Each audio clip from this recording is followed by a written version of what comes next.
Good evening. It's January 20th, 2009. Today marks a very interesting day in American history. We have just inaugurated our first African American president. Um,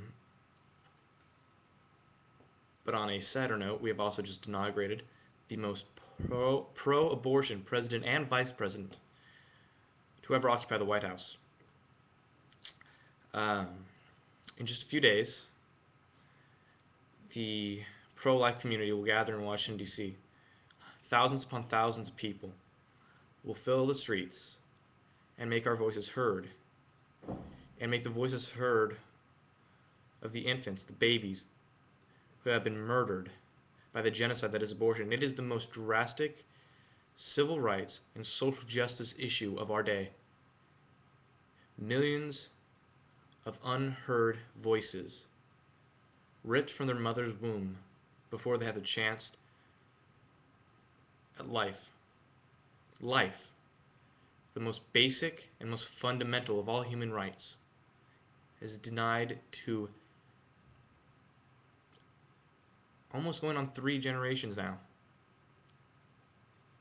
Who knows what friends, classmates, co-workers, spouses, and other human beings that we have lost to this genocide that is abortion. Barack Obama vows to sign into law the Freedom of Choice Act, which will essentially undo all pro-life, culture of life advancements in the last 36 years since the passing of Roe v. Wade in 1973. Parental notification of minors seeking abortion will be gone. Abortion clinics requiring to inform women of the health risk and the psychological trauma that abortion may produce will be gone. Abortion up to the very last minute will be legal in everywhere that it's been limited, including partial birth abortions.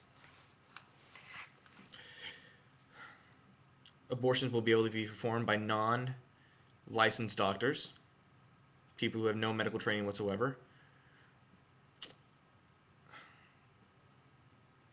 Abortion will, the Freedom of Choice Act will allow fetuses, infants who survive an abortion to be discarded, who are alive outside of the mother's womb to be killed.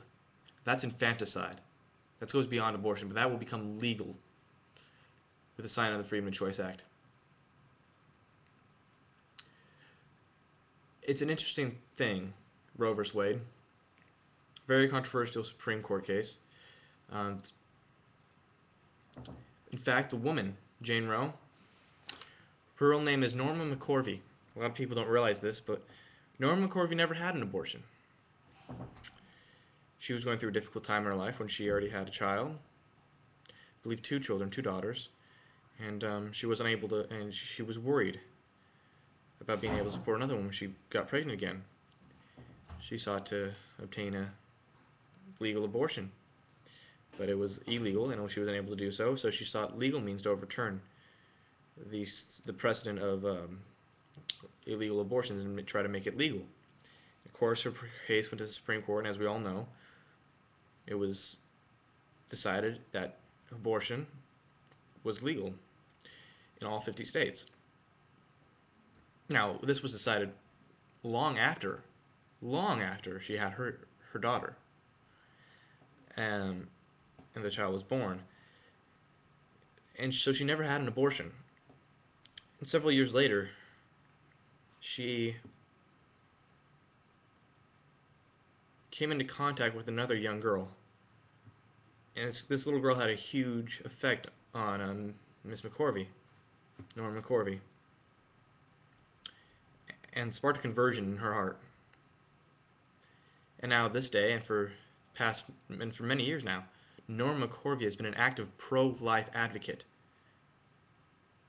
speaking against her case that made abortion illegal on demand. She lives with the guilt every day that because of the case which she was used as a pawn in, millions of children die without a chance at life.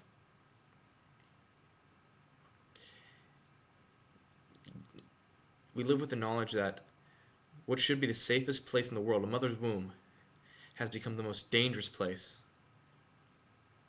in beginning life.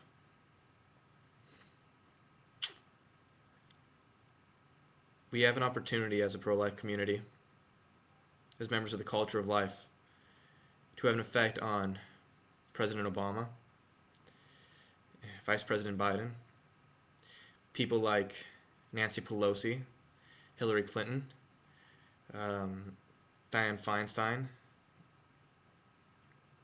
other liberals, politicians who are in favor of abortion, stem cell research, and euthanasia. We have the opportunity to show them what vital an issue the right to life is at every stage, from a natural birth to a natural death, from conception to death. Life needs to be protected above all other things.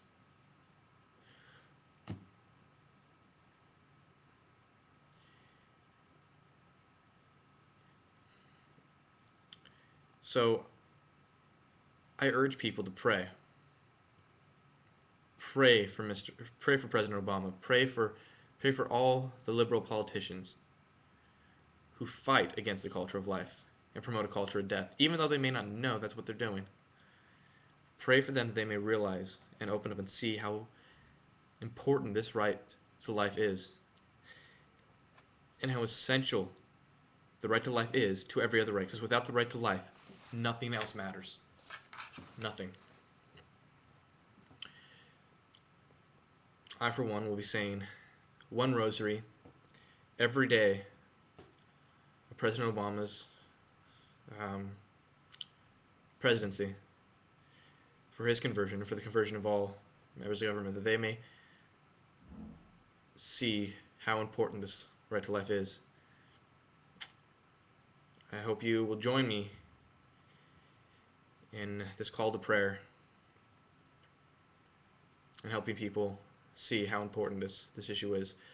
I hope to see all of you at the March for Life in Washington, D.C., January 22nd, 2009, the anniversary of Roe v. Wade, as we proclaim with our voices lifted to the heavens the right to life is essential. Thank you.